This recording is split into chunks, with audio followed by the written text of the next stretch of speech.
zure ainaza zetzenik ez banu atxekaleak idaziko nau. Bakaladea jasa ez zinela eskutik edu zeretanatik. Hagen eskatzen zuten eta eusin azazu eta gabekin. Itzatik, bihotzatik, zertzitu duran guztiagatik, niragatik, zuregatik, kaixo fan. Kaixo, Bioni, zer moduz? Ondo abesten dezu, Bai. Guregatik abestia, ez da? Bai. Oso ondo. Zer moduz zaude. Ba ondo nago, orain pozik, zure onduan, ez da? Bai, nirago bai. Zu baita ere, oso ondo. Ferran Urbiaz. Bai. Abeslaria eta ez dugu inoiz komentatzen baina irakaslea zeba. Bai, irakaslea naiz. Oraintxe Gasteizen nago lanean, Gasteizko ikastetxe batean, eta bertan, DBH-ko ikaslei, historia eta gehien bat historia ematen diat, gizarte, baina euskerako klaseak ere ematen ditutan. Nola eta irakaslea? Ba, begira, ikasi nuen historiako karrera, eta ikasi nuenean karrera hori ez nengoen pentsatzen irakaskuntzan. Baina behin amaitu nuenean, 24 urtekin edo gutxi gora bera, esan nuen, igual irakasle hona izango nintzen, igual gustatuko zait mundu hori. Eta bueno, egin nuen, egin behar da master bat gero, irakaslea izan alizateko. Oposaketak egin behar dituzu publikan sartzeko. Baina irakaslea izan alizateko egin behar duzu master bat. Egin nuen master hori, praktiketan eta egon nintzen, herriko ikastolan, eta egia esan oso pozik egon nintzen, oso eroso sentitu nintzen klasean. Eta esan nuen, saiatuko naiz. Eta orain, igual oposaketak, inoiz edo ikusiko da, gutxinaka. Momentuz pozik, nagoen lekuan. Baina, ezagutzen zaitugu musika munduan. Bai. Zabiltzalako. Nola hasi zinen musika munduan? Nola hasi nintzen? Hombre, musikarekin lehenengo kontaktua izan zen oso txikitatik. Bai? Amak esan zidan, sartzeko ikasteko instrumentu bat, solfeoa ikasteko, eta niri egia esan txikian nintzenean ez zitzaidan gehiegi gustatzen. Baina berak behartu zidan egitera, eta berari esker sartu nintzen. Hasi nintzen gitarra ikasten, gero solfeoa, musika eskolan normala. Solfeoa ikasten, halako koral txiki batean baita, umiena. Eta hortik urte pilo bat egin nituen hor, ez dakit 5-6 urte. Gero elektrikakin hasi nintzen, erosi zidaten elektrika bat, gitarra elektrika bat gurasoek. Eta hori gustatzen zitzaidan gehiago bakizu distortzioakin eta... Eta gutxi gora bera, 15-16 urtekin gutxi gora bera, institutoko beste lagun batzukin egin genuen taldetxo bat, musika talde bat. Deitzen zena Dubet. Hango, sakanako taldeakin lagun batzukin. Eta hor eman nituen, 4 urte gutxi gora bera, talde horrekin, 4 urtetxo edo. Eta gero talde hori utzi nuen, eta hasi nintzen nireagoa edo zen proiektu batekin eta zen Esian. Eta Esianekin hasi ginen 2006an hori da. Hasi que aurten 13. urtea izango da. Zezarra garen madre mia. Horrela hasi izan. Azkar pasaren da denboa, Oso azkar. Azkarregi, ondo zaudenien azkarregi pasatzen da. Hala izaten da, ezta? Zer moduz Esianeko esperientzia? Esianeko esperientzia, oso esperientzia ona izan da eta izaten ari da. Hasi ginen ere lagun talde bat bezala, ez genukan inongo helbururik, ez genekien nora joango zen hori, ez genekien ez da kontzerturik joko genuen, hau da, juntatu ginen 3 lagun, eta esan genuen, egingo ditugu bertsio batzuk eta holako historia batzuk, eta nahiko. Baina, karo, ikusi genuen oso ondo funtzionatzen zuela, oso erraz ateratzen zirela gauzak, ondo moldatzen ginela, abestiek itxura ona zeukatela, nahiz eta bertsioak izan, Eta gutxinaka, pues, hasi ginen gure abestiren bat egiten. Orduan sartu zen gure lehenengo neska abeslaria izan zena, zela Amets, etxarriko neska bat. Eta beste gitar jole bat ere sartu zen, haizeak sartu ziren, eta bueno, ja taldea hasi zen gorputza hartzen. Eman genituen kontzertu batzuk, lehenengo diska grabatu genuen berehala, eta jendeari pilo bat gustatu zitzaion. Jendeari orokorrean lehenengo diska hori pilo bat gustatu zitzaion, hor zeuden Behar zaituta abestia, Euskal Herriak autodeterminazioa, bueno, abesti batzuk jendeakin konektatzea lortu zutenak, nolabait. Eta hortik ona, gauza pilo bat. Eta zuentzako ere izango da flipantea. Bai. Nola hasieratik jendeak jarraitu duen. Bai. Ez daukat inoiz hasteko lehenengo sentsazio hori, ezta? Nola, zoazen joaten ginen jotzera ez dakit nora, nizan dakit, guretzat munduko beste punta zena, horatzen Solaruzera joan ginela, hemen Donostira etortzen ginela. Eta ikustea nola, ezagutzen ez genuen jendeak gure abestiak abesten zituen. Normalean izaten dira zure lagunak eta beti jarraitzen zaituzte, baina ikusten genuen nola, ezagutzen ez genuen jendea eta gero etortzen zitzaik, igual argazki bat, edo esatera pilo bat gustatzen zitzaiola, eta lehenengo kontzertua hori notatu genuena benetako, ostras, zeo zer ondo egiten ari ginela, izan zen, eta ez dut inoiz ahaztuko, Ibarrako gaztetxean, Tolosa ondoko herri txiki horretan, Ibarran, hango gaztetxean, eta jotzen genuen Talkorekin, Talko, talde italiar bat ezagutzen duzun. Eta jo genuen beraiekin, eta karo, beraiek ziren talde potentea, eta gu, inorrez. Eta gu jo genuen beraien aurretik, eta repente ikusi genuen lehenengo filak eta jendez beteta, hori gaztetxo bat zan, baina jende pilo bat, gaztetxo pilo bat. Eta esan genuen, hauek pentsatuko dute Talkok jotzen duela, eta hor daude Talkori itxaroten. Baina ez, zeuden guri itxaroten. Eta hasi ginenean jotzen eta zekizkiten abesti guztiak, eta topera egon zen kontzertua. Eta izan zen, kriston subidoia, ez? Como, ostras. Honek zentzu pixka bat badauka. Egiten deguna norbaiten gana iristen alda, eta iristen da, ez? Sentsazio hori ez dut inoiz ahaztuko. Eta bueno, ordutik ona, begia da, gerota jende gehiago, gerota jarraitzale gehiago, gerota indar gehiago, ez? Eta onarte, eta espero dugu hemendik aurrera ere mantentzea edo igotzea gutxinez, ezta? Okerez banago, taldeak gogaberak edukizu, ez? Asko. Bizitzak gora berak dazkan bezala, talde honek eta proiektu honek ere gora bera handiak eduki ditu.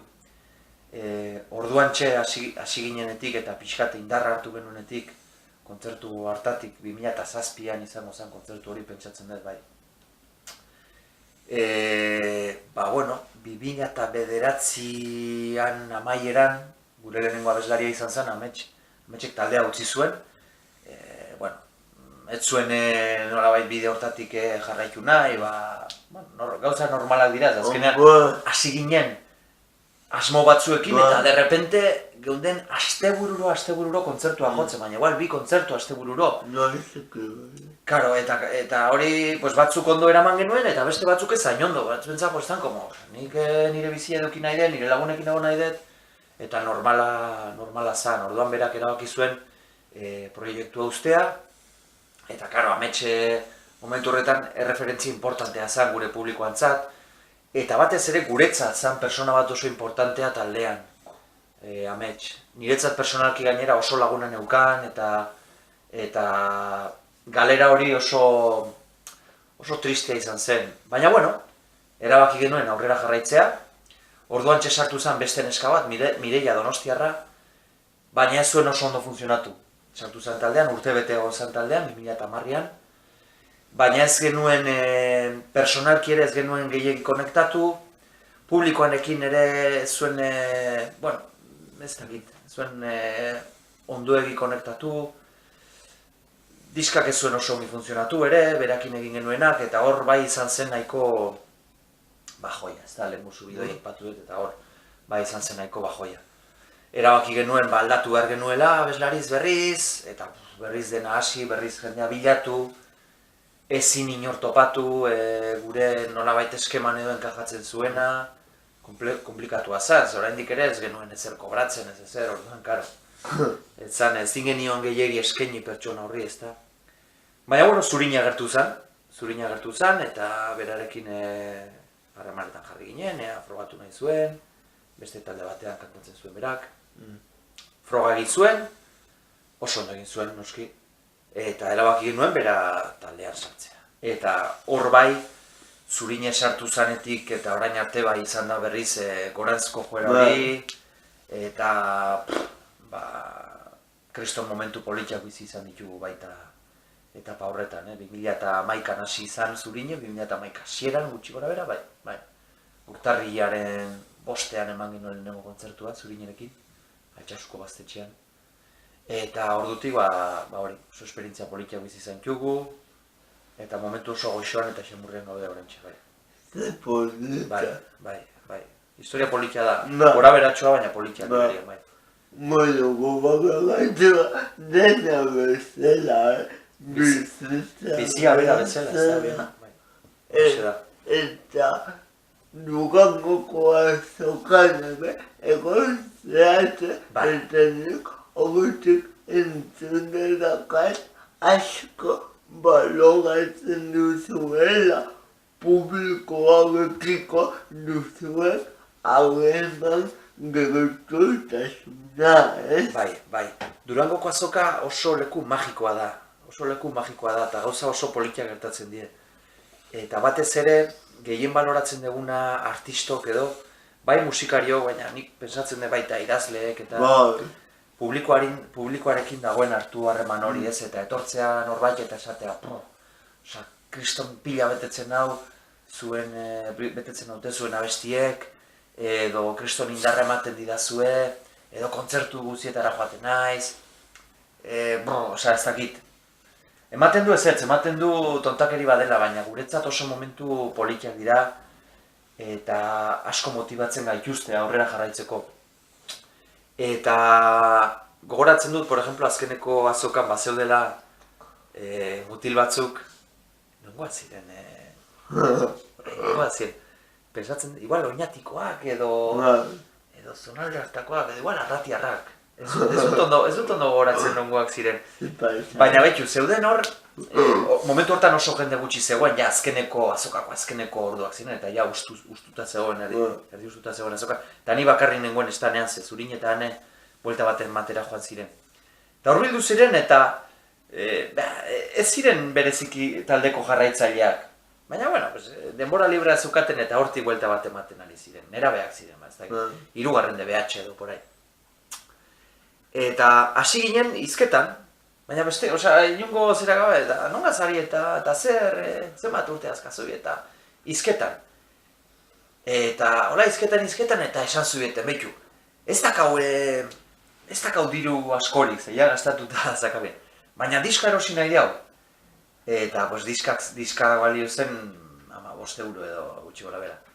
Eta, esan zeben, ez zaigu iristen, ezta? Eta esan eben behitu, aztu dirua eta aztu dena eta diska man nobien, eta gero argazkiak atera genitxun, eta esan ziaten, hemendik aurrera, kontzertu guzitara joango ga, eta diska guztiak erosiko ditu.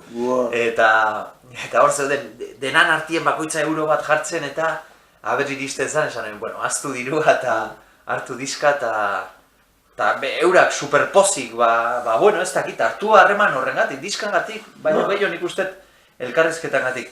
Eta ni baitare, eta holako momentuak oso bereziak die, eta ez txuzu ala nola ahazten momentu horiek. Eta gainera, nik uste, ikusten dela, norbera ez, pertsonalitatea, ez? Hola da, ikusten da nolakoa dan bakoitza eta... Eta ez garela, musikariak ez garela... marzianoak, ez da? Ez garela estragultarrak. Jende normala garela, pertsona normala garela, gure lana daukagula gehienek behintzat. eta ez dakit, kaleko edozein persona bezalakoa garela, ez gehiago, ez gutxillo, ez bereziago, ez arruntago, normalak. Begira, zurinekin egon ginenak Bai. zagutu. Zurinarekin egon zara Bai. baita? Bale, nirekin baino lehen. Ados. Kontutan hartu. Zagutu genuen guregatik bideoklipa. Eta berriro ez errepikatzeko zurekin zagutu nahi dugu nire bihotza. Nire bihotza, bale, nire azkeneko singela, ez da? Ikusi ba.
Bueno, Fran, horretxe ikusi dugu nire bihotza bideoklipa. Bai, ze polita den. oso polita eta batez ere unkigarria. Unkigarria, bai. Zergatik ez da ohiko bideoklipa, dena grabatuta dago gela ilun batean. Gela ilun batien, bai. Ermuako antzokian grabatu genuen, estenatokian, eta bai, gure asmoa zen pixkat iluntasunan eta argitasunan arteko kontraste horiek markatzea eta bideoklip simple bat egitea, historio bat sartu gabe, ez bakoitzak bere historioa asmatu dezan abesti horren inguruan, abesti horren baiten, ez da. Zer buru dauka ezian benik aurrera edo? Hemendik aurrera, bai, oraintxe diska atera berri degula, helburua diska hori plazaratzea, ez? Plazetara eramatea, eta ahalik eta kontzertu gehien jotzea, eta disfrutatzea momentu honetaz, ez dakau alako helburu erraldoirik, nahi dugu ez daki non jo, edo nahi dugu ez daki nora iritsi, ez daki zenbat saldu, ez. Kontzertua jo beti egin dugun bezala, pozik egon, laguntalde bat gara gainera taldean, momentu politxak bizi elkarrekin, eta ez dakagu beste. Zentzu horretan ere ez gara bat ere estralurtarrak. Osa, nahi duguna da kontzertu bakoitzaz gozatu, zoriontsuak izan taldeakin, eta taldeakin zoriontsuagan bitartien, talde honek aurrera jarraituko dira. Begira, franta ni bezala zoriontasuna nagusi, oso lofa. Hala izan barko da, ez da? Jende aizko beste egabatera pentsatzen nuen, eta eskerritzen daue alako jendea zubezela uenik pentsamendu baikortasuna. Posten naiz, berdina esaten dizute, bine. Bueno, mila esker. Mila esker zuri.